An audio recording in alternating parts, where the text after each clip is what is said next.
All right, so today we're going to be taking a deep dive into Mary Oliver's poem to begin with, The Sweetgrass. And you flagged a particular passage that really resonated with you. And I have to admit, these lines are potent. They touch on personal growth, resilience, love, self-discovery, all through these powerful dichotomies that Oliver uses. So clearly there's something here that speaks to you on a deep level. So let's unpack it together. You know what strikes me most about this passage is how Oliver manages to convey such profound truths about the human experience through these vivid, contrasting images. It's not just about pretty nature imagery. She's really digging into the complexities of what it means to be alive and to grow. The way she juxtaposes these seemingly opposite ideas, like being a child of the clouds and a friend of the enemy, is fascinating. It's almost like she's saying we have to embrace both the light and shadow within ourselves to truly become whole. What are your thoughts on that?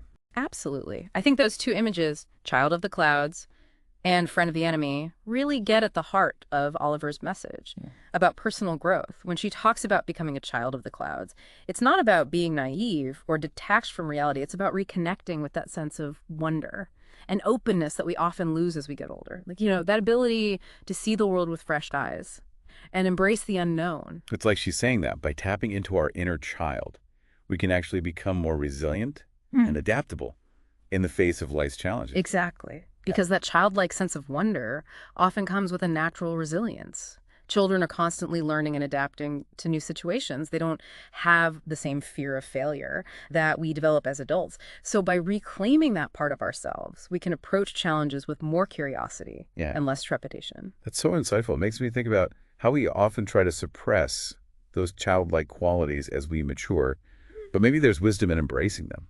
I think so too. Now, the other image, friend of the enemy, is equally powerful. It speaks to the transformative power of forgiveness and empathy. It's like she's challenging us to move beyond seeing the world in black and white, good versus bad.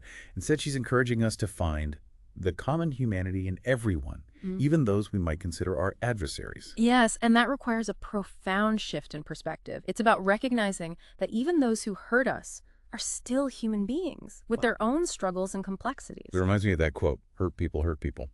It's not about condoning harmful actions, but rather understanding the deeper roots of conflict and choosing compassion over judgment. Precisely. And that kind of compassion is essential for personal growth because it allows us to break free from cycles of anger and resentment. It frees us to focus on our own healing and development. I think that's a really important point. So often we get stuck in these patterns of blame and judgment, and it prevents us from moving forward. But Oliver is suggesting that by becoming a friend of the enemy, we can actually liberate ourselves from that negativity and create space for something more positive to emerge. Absolutely. And that ties back to the idea of becoming a child of the clouds.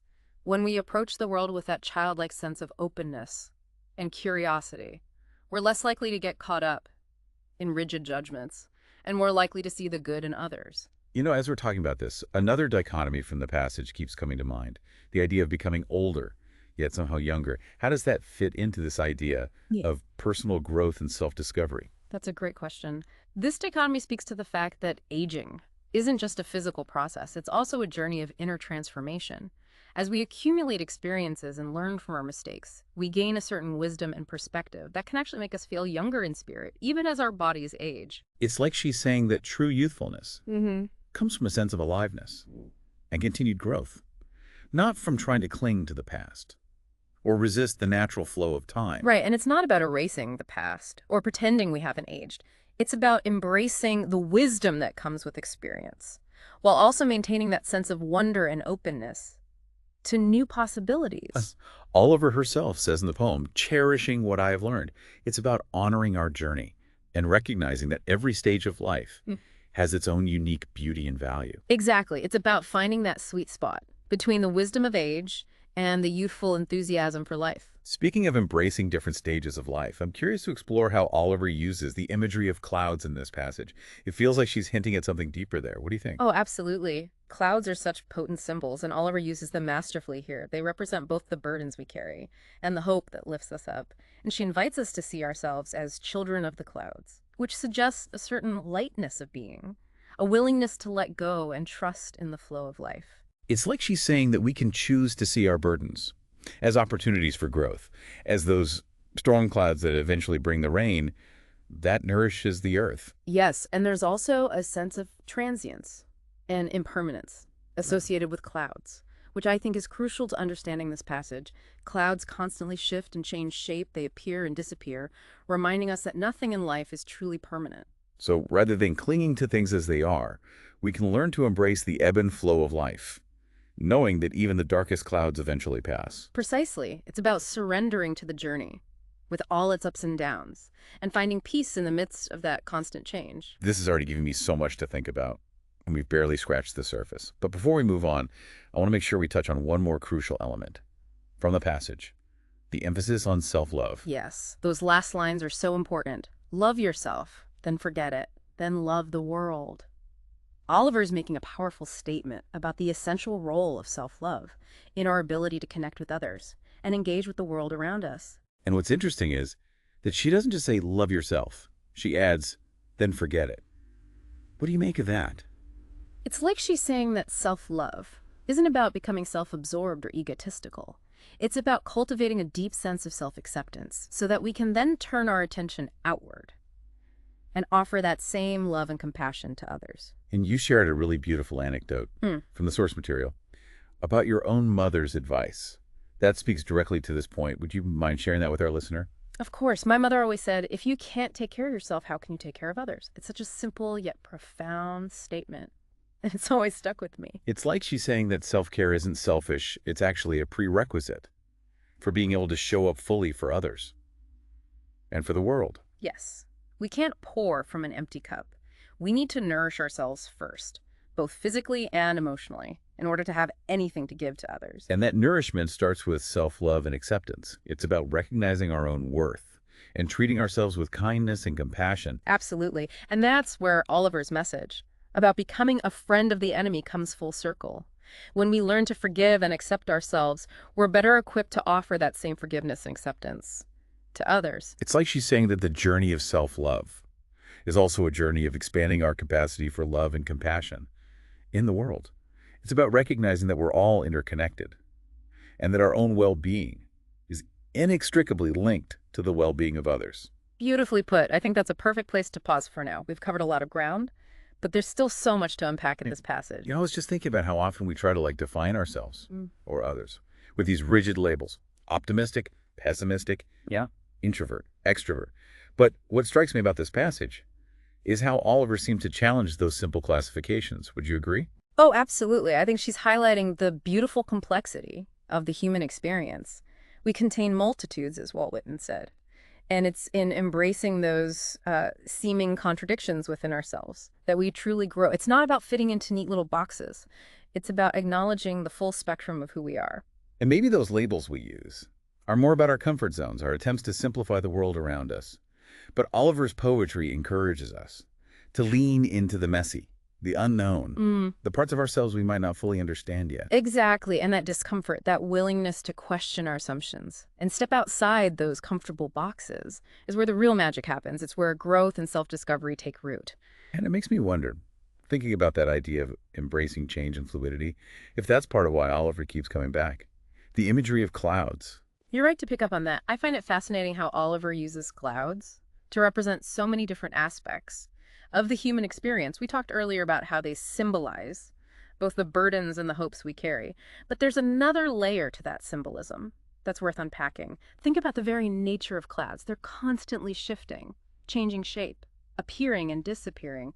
They embody impermanence. It's like she's drawing a parallel between the ever-changing nature of clouds and the constant evolution of our own identities. Precisely. By describing herself as a child of the clouds, she's not only embracing the lightness and freedom they represent, but also accepting the fluidity and impermanence of life itself. So it's not about striving for some fixed state of perfection or happiness, but rather learning to ride the waves of change, to find peace amidst the uncertainty. Exactly. It's about recognizing that life is a continuous dance between joy and sorrow, light and shadow. And it's embracing that dance with all its unpredictable turns that we discover true resilience and freedom. It makes me think about how we often resist change, how we cling to the familiar, even when it no longer serves us.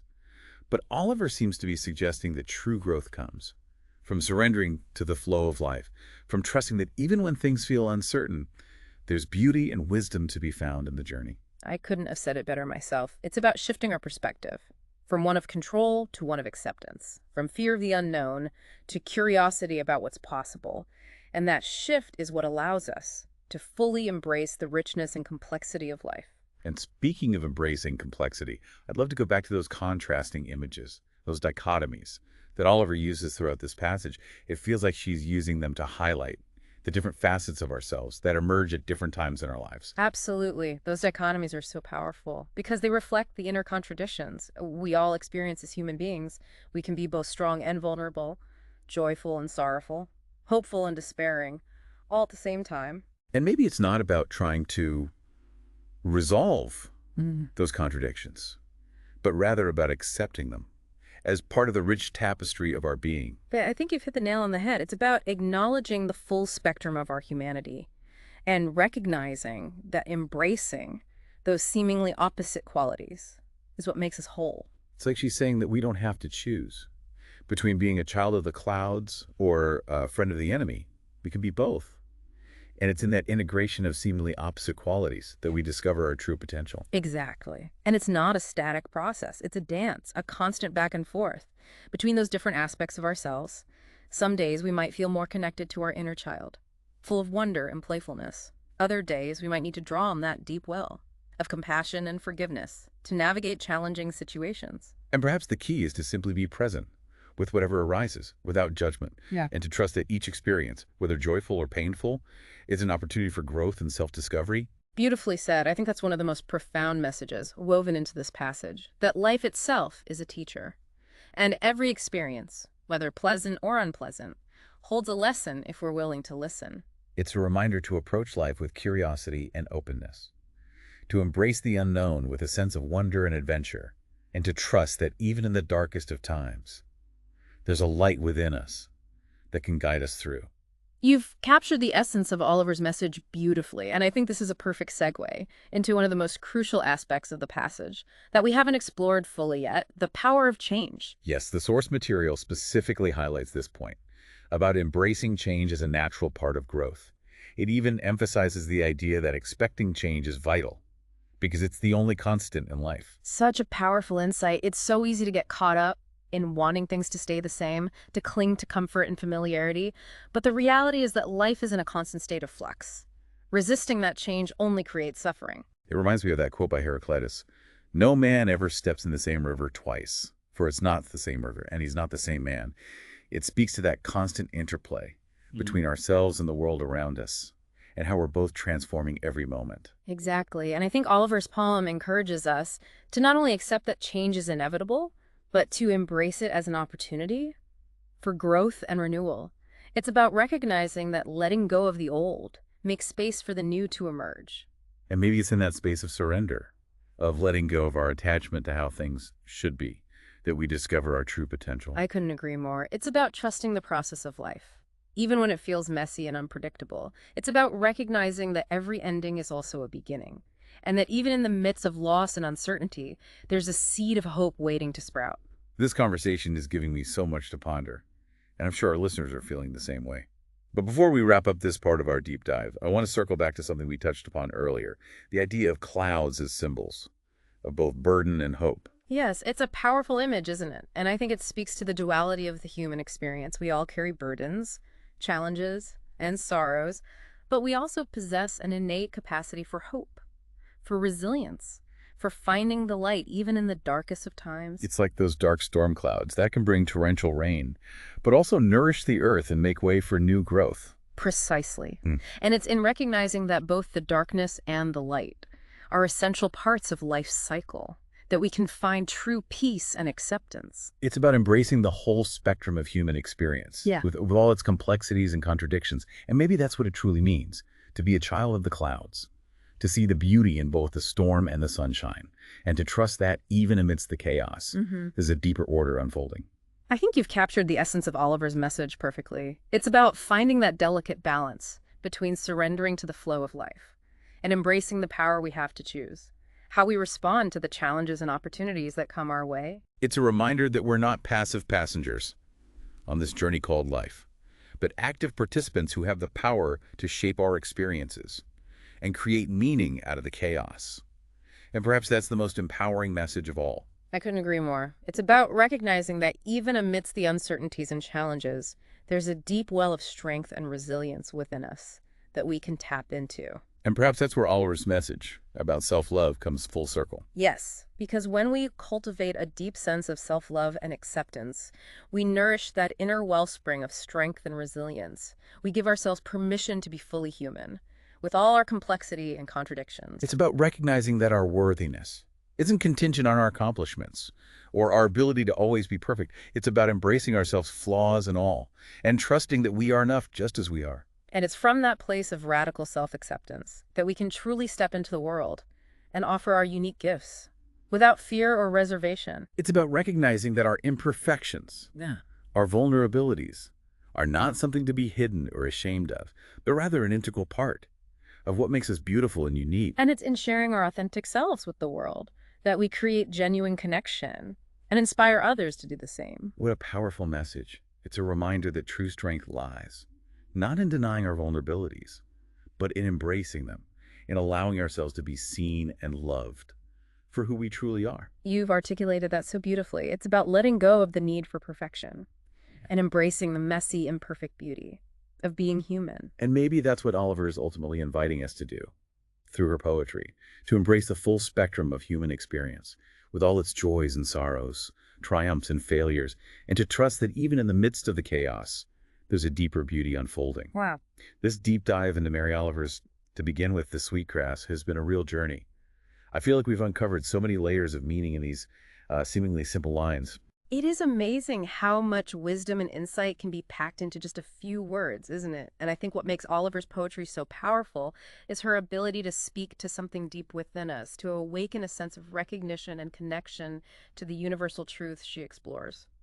You know, as we were talking about the different things in this passage, personal growth, resilience, self-love, the power of change, I kept coming back to the idea of dichotomies, how Oliver uses these contrasting images to illuminate the complexity of the human experience. Yeah. It's like she's saying that it's not about choosing one side or the other, but about embracing the tension between those opposites. Yes, that tension, that interplay between seemingly opposing forces is where the real energy lies. It's what keeps us growing, evolving, becoming more fully ourselves. Think about those images we discussed, the child of the clouds and the friend of the enemy, the idea of becoming older, yet somehow younger. These paradoxes point to the truth that life isn't a straight line. It's a spiral, a dance between light and shadow, joy and sorrow, expansion and contraction. And maybe it's in that dance, in that willingness to embrace the full spectrum of human experience, that we discover true freedom and wholeness. I think you've hit the nail on the head. It's about letting go of the need to categorize ourselves or fit into neat little boxes, and instead embracing the messy, beautiful complexity of who we are. And maybe that's what it means to truly embody the spirit of this passage, to become a child of the clouds, open to the unknown, accepting of the impermanence of life, and willing to embrace the full spectrum of who we are with all our contradictions and complexities. You've captured the essence of it beautifully. It's about approaching life with a sense of wonder and curiosity, like a child discovering the world for the first time, while also carrying the wisdom and compassion we've gained along the way. It's about recognizing that we are all works in progress, constantly evolving, and that the journey itself is the destination. And it's about trusting that even amidst the inevitable challenges and uncertainties, there's a deeper beauty unfolding, a force greater than ourselves that's guiding us towards wholeness. So as we wrap up this deep dive, I want to leave our listener with a final thought, a question to ponder as they continue their own journey of self-discovery. Yes, let's invite them to reflect on how these themes we've explored resonate with their own experiences, how they've encountered these dichotomies in their own lives. So dear listener, we ask you this. How have you experienced the tension between lightness and depth, between joy and sorrow, between clinging to the familiar and embracing the unknown? Where have you encountered the child of the clouds within yourself, and where have you been called to be a friend of the enemy? How have you navigated the paradoxical experience of growing older while also rediscovering a sense of youthful wonder and possibility? We encourage you to journal about these experiences, to reflect on how these dichotomies have shaped your own journey of self-discovery, because it's in exploring these seemingly opposite forces within ourselves that we discover the richness and complexity of what it means to be human. And remember, the beauty of life lies not in striving for some unattainable ideal of perfection, but in embracing the messy, imperfect, ever-evolving journey of becoming more fully ourselves. Thank you for joining us on this deep dive into Mary Oliver's profound words. May her poetry continue to inspire you to live a life filled with wonder, compassion, and a deep appreciation for the beauty of being human.